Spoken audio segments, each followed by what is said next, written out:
2021 fue un año curioso para la animación televisada, si ignoramos el hecho de que seguía siendo un año distópico para la humanidad porque se marcaba como el segundo año de pandemia y el segundo año para muchos cayendo dentro de la locura. No tengo que recordarles qué tipo de contenido había en internet en esa época que reflejaba el estado mental de lo que me atrevo a decir casi todo el mundo.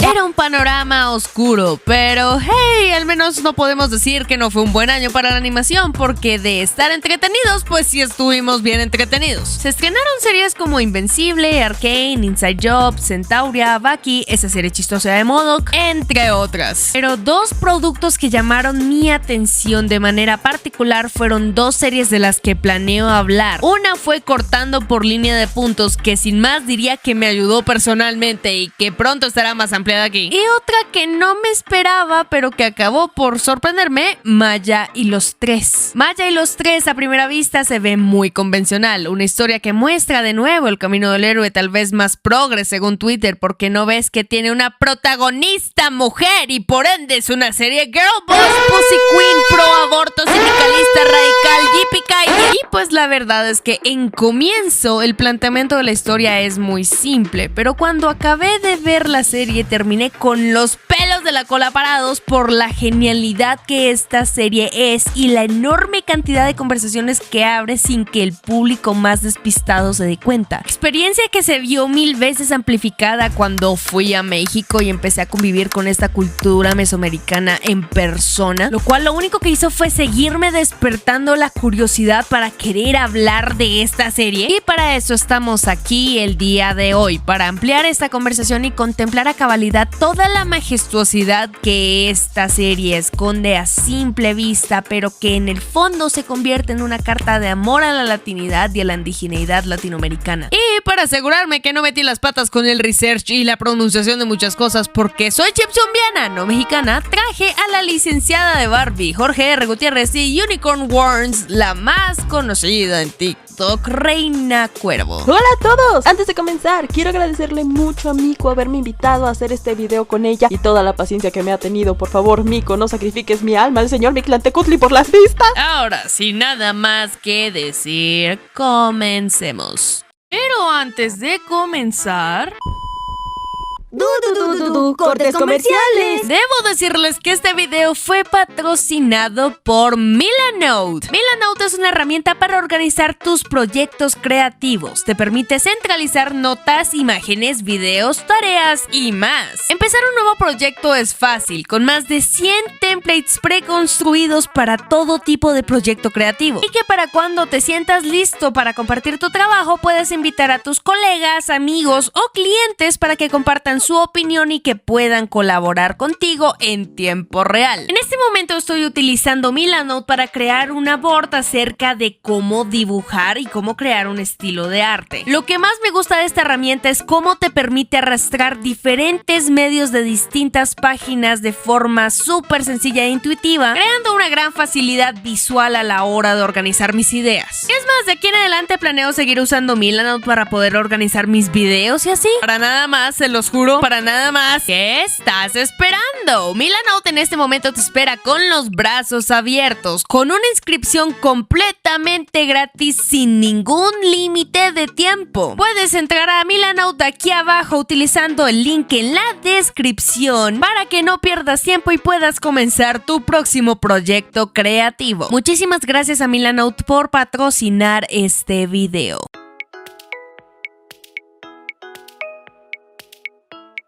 La historia sigue a Maya, una valiente guerrera y princesa, mientras se embarca en una aventura para salvar a su reino y el mundo entero. Para lograrlo debe emprender un viaje peligroso y desafiante, y para ello contará con la ayuda de 3 guerreros místicos y poderosos conocidos como los Tres. A medida que Maya se enfrenta a obstáculos, monstruos y fuerzas oscuras, descubre la importancia de la valentía, la amistad, el espíritu guerrero, la corrupción latinoamericana y otros valores bien fundados dentro de nuestros ideales. Dentro de nuestros personajes principales encontramos a Maya, Rico, Chimi, Pichu y Satz. Después encontraremos a los dioses del inframundo protagonizados por el dios Mictlán y la diosa de la muerte, aunque la serie no se queda corta mostrándonos todos los otros dioses con una carta de nombre como si fueran personajes de yoyos. Y para terminar, otros personajes relevantes que tenemos son los padres de Maya, el rey y la reina, y por último sus hermanos. A primera vista suena como una historia convencional, una que aborda muy de primerazo el clásico camino del héroe que, como era de esperarse, les voy a explicar acá. El camino del héroe es un concepto estructural narrativo presente en muchísimas historias. Es considerado por muchos escritores una plantilla básica de desarrollo argumental y la hemos visto 1000 veces en la media actual y no tan actual, pues es un concepto casi tan antiguo como la escritura misma. El camino del héroe en sí es una serie de etapas que el protagonista atraviesa a lo largo de su historia para crear la narrativa que se va a consumir, así que un ejemplo rápido que se me viene a la mente para ejemplificar el camino del héroe es la película de Hércules del 97. La única película medio válida de Hércules si ignoramos el elefante en la habitación, que es la película esa de la roca que ni tu mamá se acuerda de cuál es porque fijo solo la pasaban por Show Caracol. Ahora, con Hércules de base exploremos las etapas del camino del héroe. El llamado a la aventura se da cuando Hércules es solo un niño que siente que no encaja y que desea algo mucho más grande de la vida, seguido por el rechazo al llamado al tener dudas de si seguir su camino de semidios al ser esto ofrecido por su padre Zeus. El encuentro con el mentor se da cuando Hércules conoce a Lorax,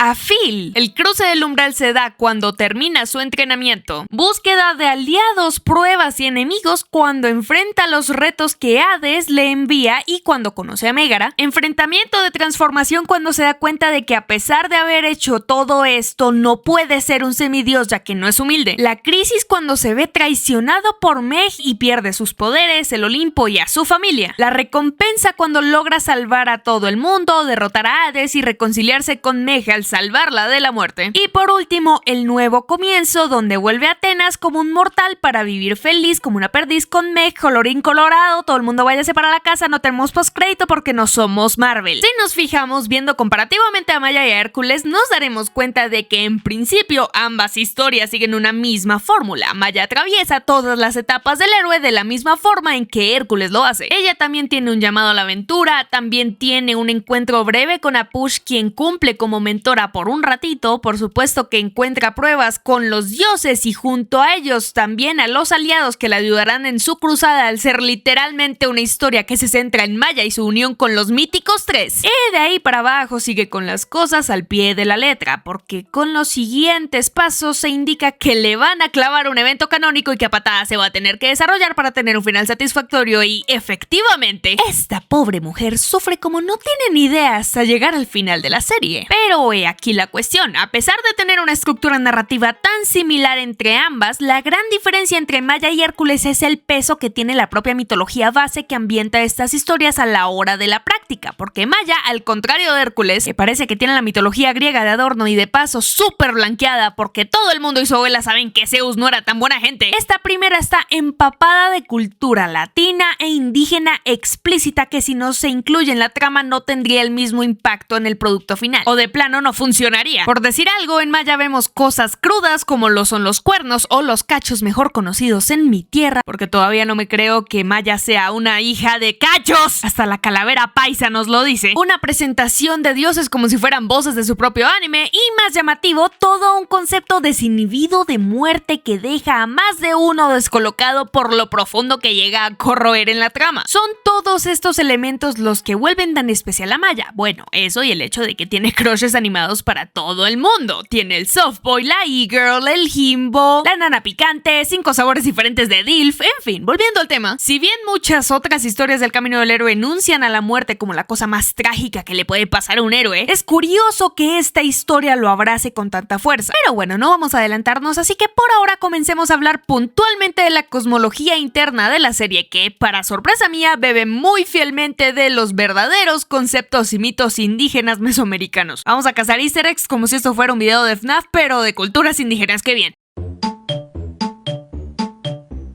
Espero se agarren las nalgas para todo el siguiente segmento porque va a ser de lleno una clase de historia mesoamericana extendida para desglosar cada uno de los easter eggs y referencias culturales que tiene la serie. No digan que no les advertí. Si yo me chupé entero un semestre de clase de historia de culturas mesoamericanas, ustedes se pueden chupar un segmento de 10 minutos. Primer punto a aclarar, los aztecas y los mexicas no son lo mismo. Los aztecas eran los habitantes de Aztlán y de hecho eran un pueblo sometido, lo que los llevó a encomendarse a sus dioses para encontrar un lugar donde vivir. Y fue entonces que recibieron a través de un sacerdote la visión del dios de la guerra de Huitzilopochtli. No sé si está bien dicho. Quien les dio la indicación de fundar una ciudad donde encontraran un águila devorando una serpiente parada sobre un nopal. Simbología para nada sutil en la bandera mexicana. En fin, los mexicas son sus descendientes, quienes habitaban Tenochtitlán y conquistaron a los pueblos aledaños.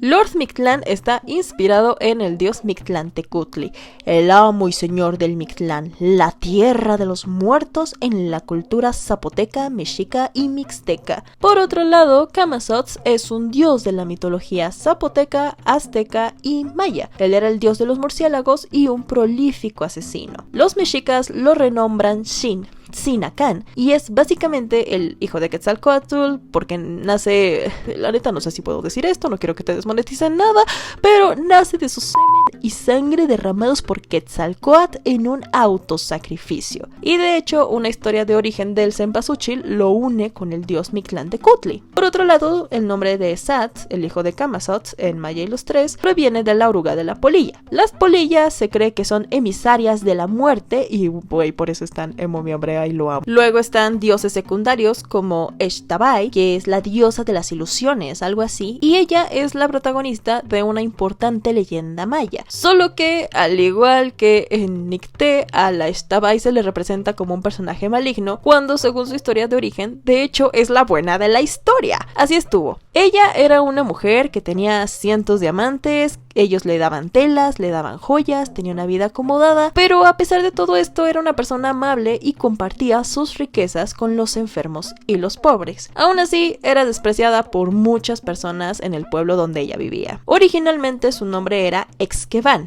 y tenía una rival, que se llamaba Utzcolel, una mujer refinada y decente, pero con un corazón frío y malvado, era una culera, la cabrona, así como Rashta. Un día, las personas del pueblo fueron a buscar a Exqueban, dado que llevaba muchos días sin ir al pueblo. Se acercaron a su casa y los embriagó un aroma dulce, proveniente del cadáver de la mujer, que estaba rodeado de animales que la cuidaban. Exqueban fue enterrada y a su funeral asistieron únicamente las personas a las que había amado y cuidado, pero de su tumba surgió una flor muy bonita, la Xtaventún. Utzcolel, celosa, dijo que si del cuerpo de una mujer impura e infiel como Exqueban surgió una flor tan hermosa y con un aroma tan dulce, entonces de su cuerpo muerto debería emanar una aún más bella y aromática. Al poco tiempo, quién sabe cómo, muere Utzcolel y a su funeral asistió todo el pueblo. Y sí, de su tumba también emanó algo, una flor muy bonita, pegada a un cactus, que apestaba a mierda. Y a esta flor se le llamó Zacam. Celosa de la chingadera que surgió de su tumba, Utzcolel pidió a los demonios del Xibalbá, la tierra maya de los muertos, que le permitieran regresar con la apariencia de Exqueban, quien ahora iba por el nombre de Ixtabay, para enamorar hombres, creyendo que al entregar su cuerpo tendría una flor hermosa. Y desde entonces la leyenda cuenta que Utzcolel, suplantando la identidad de Ixtabay, se dedica a matar hombres calenturientos apuñalándolos con las espinas del Zacam.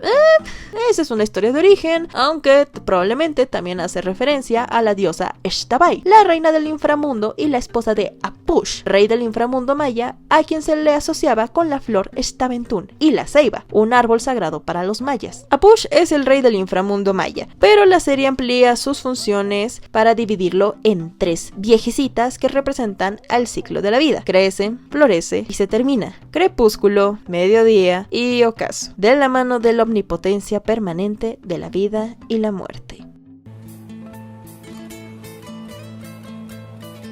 Los pumas bárbaros habitan las montañas doradas y están claramente inspirados en el Imperio Inca, siendo el nombre de Pichu proveniente de Machu Picchu y las montañas doradas que están inspiradas en la leyenda del Dorado, una ciudad que se dice está hecha completamente de oro. Claro, todo esto si ignoramos la falencia argumental de realmente no sabemos dónde estaba ubicada la ciudad del Dorado, pero por conveniencias del guión vamos a decir que quedaba en Perú. Además, hay otra importante referencia a la cultura inca dentro de la serie. La princesa de las montañas doradas era muy inteligente y también muy buena para las matemáticas. Esto es un detalle que no se pasa por desapercibido. Y la razón de esto es que es una referencia directa a las matemáticas incas o también llamadas Tahuantinsuyo. Resulta que los incas desarrollaron dos formas de conteo bastante efectivas y acertadas. Una de ellas era el quipu, que consistía en hacer nudos en cuerdas de lana o algodón. También hay una referencia de esto en Tadeo Jones. Cada nudo tenía un valor y al sumar los tipos de nudos se llegaba a un resultado. Y también crearon el yupana, que es básicamente un abaco. Pero sí, nunca va a ser no irónico para mí que la ciudad más inteligente de este mundo antiguo sea la casa y hogar de uno de los personajes más bobitos de la serie. Pero yo amo a Pichu. Está tan pendejo por estar adicto a los guamazos. ¿Quién lo culpa?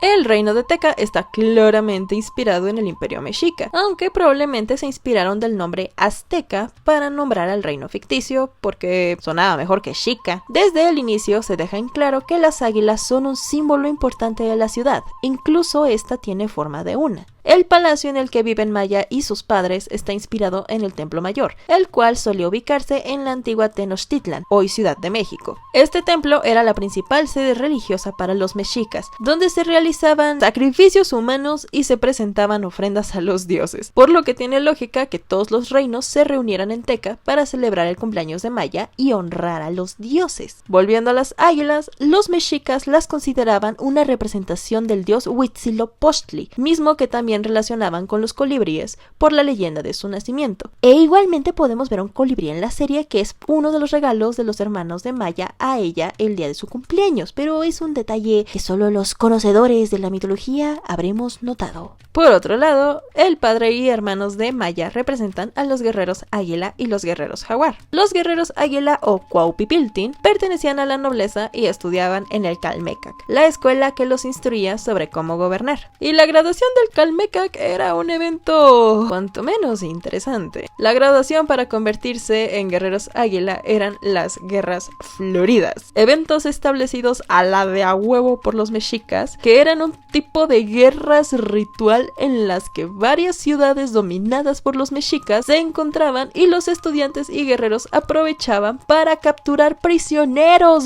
prisioneros que luego iban y los sacrificaban al Templo Mayor. ¡Qué suerte de perros tenías que tener para que un morro de 18 años te diera en tu madre y te terminara sacando el corazón en nombre del dios Huitzilopochtli, ¡Qué pendejo! Por otro lado, los guerreros jaguar, también conocidos como Ocelopili, eran igual de importantes en el ejército. Pero eran los jodidos. Eran sumamente valorados por su valentía y velocidad. Se decía que podían enfrentar a 3 guerreros a la vez, pero eran los jodidos, y todo el mundo lo sabía. Un guerrero jaguar nunca iba a llegar a ser guerrero águila porque era pobre. Pero bueno, ellos estudiaban en el Telpochcali. Las águilas también estaban relacionadas al dios del sol Tonatiuh, por lo que el que Maya fuera el águila guerrera era más bien un gran spoiler que desde el inicio nos decía que esta niña estaría relacionada con el sol y probablemente que se iba a morir. Cabe la posibilidad de que antes de que los 4 reinos tuvieran esta relativa paz, el reino teca solía organizar guerras floridas y tenían conquistados a los otros reinos. Pero como la línea del tiempo en el universo de Jorge R. Gutiérrez es medio rara, podría haber sido que se aliaran contra los españoles de 1517 a 1521 y su unión permitió que se conservara la autonomía y cultura de cada reino, aunque Teca seguía siendo el centro de todo. Lo más probable es que los 15 años de Maya fueran tan importantes por la costumbre proveniente de las grandes culturas precolombinas, azteca y maya de México, en el que se realizaban ritos de pubertad para indicar la entrada a la vida adulta y la aceptación de responsabilidades de las mujeres. Brujos de la costa atlántica. No tenemos una claridad específica de qué cultura indígena referencian, pero teniendo en cuenta de que el acento de Rico en la serie es más que todo uno de la costa atlántica colombiana, porque el actor de voz es colombiano y está haciendo un acento costeño. ¡Eche no joda!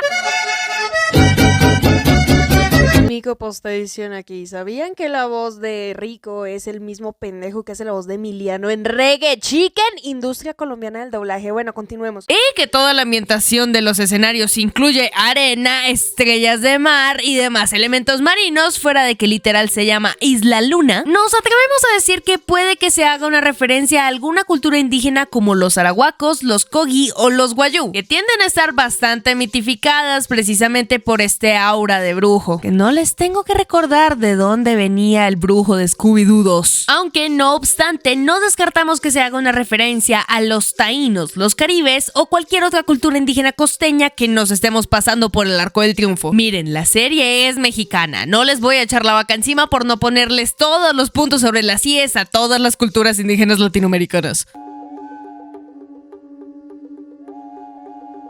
El reino de la jungla está inspirado en los mayas y de hecho el palacio de la reina viuda se parece a la pirámide de Kukulcán ubicada en Chichén Itzá en la península de Yucatán. La serie tiene varias referencias al Popol Vuh, una recopilación de historias míticas de los mayas y del pueblo quiché, siendo una de las más conocidas la de Bukup Kakich, su esposa Chimalmat y sus hijos Zipacná y Cabracán. En el Popol Vuh se cuenta que Bukup Kakich era un ave muy hermosa que juraba ser el dios del sol y junto con sus hijos aterrorizaban a todo el mundo. Un día los gemelos Hunahpu e Ixbalanque decidieron matar a Bukup, pero en su primer ataque, aunque lograron herirlo, el ave terminó arrancándole un brazo a Hunahpu. Los gemelos entonces reciben el consejo de arrancarle los ojos y dientes a Bukup. Logran engañar al ave y se los quitan. Es entonces que al saberse feo, Bukup muere de tristeza y su amada esposa lo acompaña en la muerte. Una vez los hermanos se recuperan de sus heridas, matan a Zipacná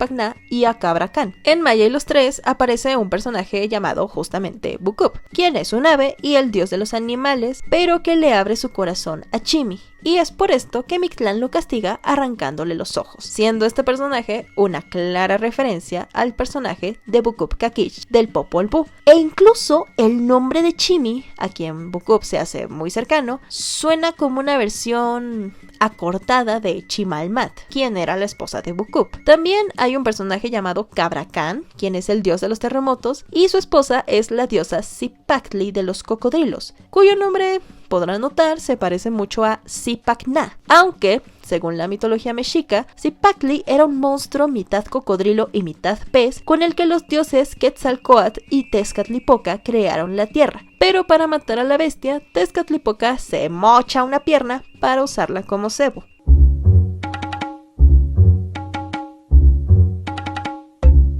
Todo lo que compone el look de Micté hace alusión al sol, ya que ella misma es la madre del sol. Ella usa flores de cempasúchil, las cuales son un símbolo pivotal de Día de Muertos y estaban encomendados a Xochiquetzal, la diosa del amor y las flores. Pero se dice que su verdadero creador es el dios Tonatiuh, el dios del sol. Además, cuando Micté usa sus poderes, puede hacer crecer girasoles, flores conocidas por perseguir al sol gracias a unas hormonas de crecimiento llamadas auxinas. Este fenómeno hizo que los aztecas y otomíes las relacionaran con la deidad solar. También se transforma en lechuza, quienes según la leyenda eran mensajeras de Mixtlantenuhtli. Traían mal agüero y se les relacionaban con los hechiceros. ¿Han visto ese video de la lechuza bailando en una iglesia? Sí, más o menos. También el hecho de que Maya y Sat se transformen en astros frente al Palacio Teca, inspirado en el Templo Mayor, puede ser una referencia al descubrimiento del monolito. Cuando Maya aparece frente a sus padres, una mariposa monarca se posa sobre ella. Los mexicas creían que las mariposas eran el alma de los muertos y los espíritus del bosque, o las mensajeras que anunciaban la llegada de los muertos al mundo de los vivos. El peinado de Apush, quien es el dios maya de la muerte y el rey del Xibalba, y la madre de Maya parecen estar inspirados en el árbol de la vida, una artesanía oriunda del municipio de Metepec, en el Estado de México. Esta escultura de cerámica tiene su origen probablemente con los olmecas, la cultura madre, pero no fue hasta los tiempos de Teotihuacán que se comenzó a usar usar con fines religiosos. Al buen estilo de sincretismo religioso, después de la conquista, los sacerdotes españoles destruyeron las figuras religiosas de los pueblos conquistados y mezclaron ciertas figuras de la mitología prehispánica con los de la cosmología cristiana. Durante mucho tiempo, la cerámica y el barro se utilizaron para el autoconsumo, pero en la década de 1930 surgieron los primeros árboles de la vida con fines decorativos. Originalmente se utilizaban para representar el origen de la humanidad, representado en el jardín del Edén con Adán y Eva, pero actualmente no necesariamente tiene que tener un trasfondo religioso. Saliendo de la clase de historia, hay otro lazo muy interesante que llama la atención del público con facilidad, y esta es la sensación de que tanto Maya como los otros productos de Jorge R. Gutiérrez tienen un tipo de conexión que va más allá de lo evidente, porque estoy más que segura de que todos ustedes alguna vez han escuchado hablar del Jorge R. Gutiérrez verso. La pregunta es, ¿algo de esto es cierto? Pues vamos a ver.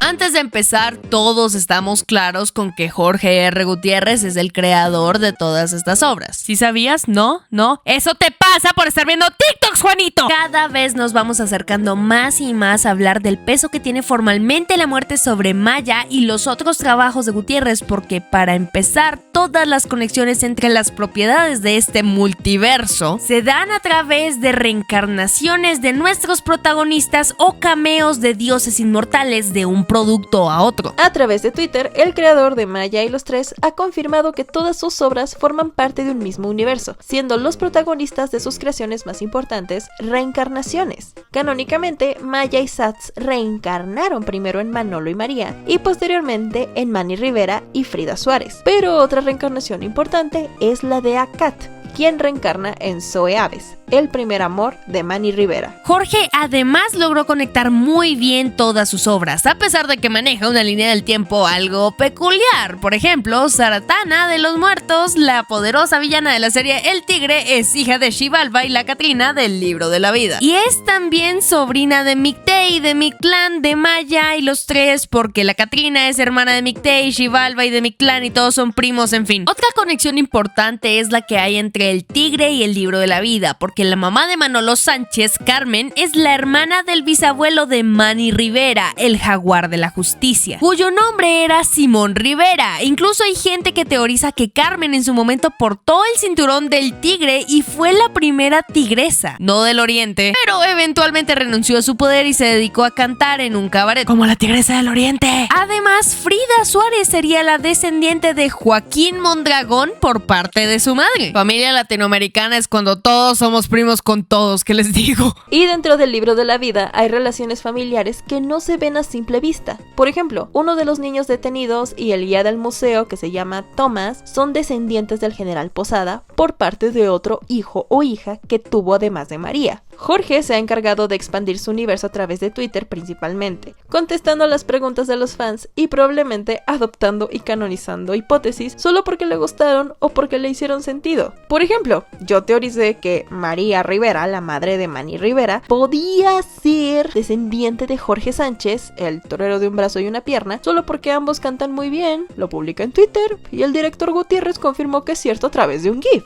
Es ahora con este legado de reencarnaciones en mente que finalmente podemos empezar a desmenuzar lo que se me hace el aspecto más llamativo que no me he podido sacar de la cabeza desde que fui a México, y por el que quise hacer este video y por el que tomé clases acerca de este tema, y este es la relación de Maya y la muerte. Ya explicamos antes qué era el camino del héroe, el cómo esta serie lo aborda y el cómo de una u otra forma sí lo implementa dentro de toda su narrativa. Pero creo que es importante que nos sentemos a sopesar la importancia que tiene realmente la muerte dentro de todo el universo de Maya. La muerte en la historia desde el primer momento nos motiva a emprender este viaje. Se nos menciona como uno de los actos más heroicos que se pueden hacer dentro de toda la mitología de estas culturas. Así que de forma unánime, porque todo el mundo está de acuerdo con que morir es lo más honorable que puedes hacer. No solo eso, sino que Maya muere al final, glorificándose y convirtiéndose en una leyenda. De plano muere, no revive nada. Y es que solo el hecho de que esto ocurra saca a Maya de todo el molde y la convierte en una obra que subvierte expectativas. En la media occidental se tiende a promulgar esta fobia y tabú hacia la muerte, más que todo con un concepto, digamos, más europeo. Una tribulación que logro extraer yo junto a mis amigas cuando estábamos analizando que tal vez este miedo a la muerte proviene del mismo contexto histórico del pavor que se le tuvo a la peste negra. No era algo honorable morir de una peste cuando el mismo concepto de muerte dentro de las culturas mesoamericanas trataban de morir en batalla con honor. Tomen eso con un granito de sal, solo me estoy sacando cosas de la cola, pero hey, el punto es que dentro de toda la narrativa de la historia del héroe no está concebida la muerte por lo general, o al menos en la actualidad, y Maya excede estos límites e incluye excepcionalmente a la muerte. Ella muere con honor y como toda una heroína, aún dejando atrás de ella una leyenda gloriosa. Solo eso y entre muchos otros factores me hacen llegar a la conclusión de que esto es una oda a la latinidad desde la animación, la ambientación, el diseño de personajes, el doblaje, inclusión étnica, histórica. Nada más mirando el cast de doblaje nos damos cuenta de que hay actores mexicanos, chilenos e incluso colombianos, porque mi pana Rico habla un costeño bello, no joda, qué buen acento. Haría un chiste de burras, pero estoy legalmente restringida, así que así también que hay calaveras paisas, Dios mío, ¿por qué? Pero volviendo al tema central, nos damos cuenta de que todo este proyecto abraza con honor la muerte desde el primer momento, que ya siendo suficientemente irónico, es un pensamiento muy común en relatos más antiguos que alababan a la muerte como un triunfo noble, al contrario del tipo de historias que se cuentan hoy en día, que le dan una visión mucho más fatalista. Lo que se nos quiere contar es que al abrazar la muerte se está celebrando la vida. Es uno de los legados que lleva Jorge dentro de su cosmología y trabajo, tal y como lo vimos también en el libro de la vida. Es una forma de enaltecer estas mismas raíces culturales y de demostrar que la muerte no es el fin. La mitificación hacia la muerte es muy prevalente en las culturas mesoamericanas, que se lleva hasta la actualidad hablando de cultura mexicana. En la antigüedad se tenía tan normalizada y glorificada toda la conceptualización de la muerte a tal punto donde los mayas enterraban a sus muertos en la casa. Era parte del común dentro de su cosmología, cuando hablamos de culturas como Copán. Trasladándonos a la actualidad, de esta misma forma en que se crea una aleación religiosa entre el catolicismo y la cultura mesoamericana tradicional como resultado del intento de la evolución de la cultura indígena gracias a la conquista, Maya y los tres mezcla el concepto de mortalidad indígena junto a lo que en origen sería el camino del héroe occidental popularizado hoy en día. Es con esto que doy a entender la belleza que hay al crear una coalición de todo este legado tradicional con una estructura narrativa tan icónica como es la historia del héroe, ya que no se encuentra satisfacción en la vida, sino en la dignificación de esta a través de la muerte de forma poética y ancestral con unos aires frescos. Es una visión optimista que no le teme a la muerte, un bello sentido de pertenencia que es capaz de brindarle una nueva perspectiva a las audiencias para que en principio se lleven el sinsabor, pero que con los años se den cuenta de que la muerte no es tan horripilante como se imaginan. De la misma forma en la que hay belleza en la vida, también hay una belleza muy caótica en la muerte. Es un mensaje importante que llevar a las audiencias occidentales por este mismo tabú histórico que se ha creado alrededor de la muerte, donde parece que el único objetivo de un individuo es aferrarse a la vida y escupirle a la muerte para crear una historia exitosa. Es una mirada amorosa a una parte de la cultura olvidada por un sentido de pertenencia que se ha perdido a lo largo del tiempo y que es valioso tener presente, al menos nosotros como latinoamericanos, porque algo que me fascinó de esta serie es ese amor de muchos mexicanos a su propia cultura, algo que me dejó encantada al viajar allá porque parecía que todos de una u otra forma llevaban con orgullo al menos un concepto indígena de una forma natural, tan natural que me hacía sentir un vacío al no tener el mismo sentido de pertenencia hacia culturas indígenas de mi país, que por lo general tienden a ser negligidas tanto por el público como por el Estado, aunque es algo que se está intentando cambiar con la producción de películas como Tundama, pero ya saben, pasos pequeños. Cabe aclarar que cada quien toma el mensaje de esta serie como desee. Puedes verla como una historia del héroe normal, o puedes quemarte las pestañas como yo buscando hasta el más mínimo detalle. Pero lo que sí quiero dejar como mensaje final es que esta serie encuentra un hermoso valor en la muerte que no había visto en mucho tiempo y que solo por eso vale la pena toda la experiencia de verla una y otra vez. Las conclusiones que consigo al final de todo este viaje son sorprendentes. Siempre va a ser sorprendente para mí cómo este tipo de media mexicana va a seguir explorando tropos de la literatura clásica con esta apreciación latinoamericana especial. Porque incluso en Coco, donde se ve paso a paso el mismo camino del héroe, también podemos ver esta subversión donde Miguel desde el principio cruza el paso de la muerte. Y no sé, después de haber pasado meses intentando investigar acerca de este video, hacerlo todo de la forma más verídica posible, viajar, conocer a tantas personas bonitas que me han ayudado a formar mucho estas conclusiones, lo único que me queda por decir es que no puedo esperar a seguir viendo evoluciones mediáticas de este tipo de culturas dentro de un medio más mainstream, porque nunca sobra tener una visión distinta acerca de un tema que ya creemos conocer, mucho más si es una visión que nos precede y que puede cambiar mucho la perspectiva de la situación. De corazón, lo único que me queda decirles es que vean esta serie, disfrútenla, no la sobreanalicen como yo, porque yo tengo tostado el cerebro, y que ya pueden ser felices con que saqué el video de Maya y los 3. Ya pueden seguir por ahí esperando los otros 45 videos que debo, como el del Yaoi y el de Betty la Fe. Por favor, otro día hablamos de eso. Amigos, espero les haya gustado mucho este video, hayan aprendido algo nuevo y puedan crear nuevas teorías para compartirlas con sus amigos. Nuevamente le agradezco mucho a mi Miko preciosa por haberme invitado, por toda su paciencia, de verdad, güey, no me sacrifiques, por favor, y por crear un video con tanto amor y con tanta pasión como todo lo que ella hace. También los invito a seguirme en mis redes sociales, que son La Reina Cuervo-The Real en TikTok, La Reina Cuervo en Instagram, Ko-fi y YouTube, y también tenemos club de fans en Facebook, que es Nido de Cuervos. Y recuerden que este video fue patrocinado por Milano, con una inscripción disponible completamente gratis sin ningún límite de tiempo, así que regístrate usando mi enlace aquí en la descripción de este video. Un agradecimiento especial nuevamente a Dockles por ayudarnos con la edición. Yo soy Miko y nos vemos en una próxima ocasión. Bye.